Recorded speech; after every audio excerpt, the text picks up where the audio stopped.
আমরা মনে করতাম ভূমিকম্পর দেশ ইন্দোনেশিয়া, জাপান। আসলে তা না।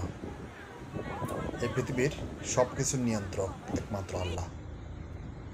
এই পৃথিবীর সব কিছুর নিয়ন্ত্রক সর্বশক্তিমান একমাত্র আল্লাহ।